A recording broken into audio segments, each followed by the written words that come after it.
inability to understand and adapt to the changing times shows the dangers of isolation for those in power. His reign, once defined by Versailles' grandeur, ended with a lonely walk to the executioner's block.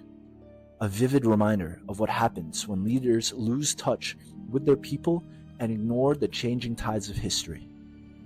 Louis XVI's retreat into the Grand Palace of Versailles was meant to be his safe haven, but it turned into his prison. By isolating himself from his people and the true state of his kingdom, he set his own fate. Not being able to look past his palace walls left him exposed and eventually led to his downfall.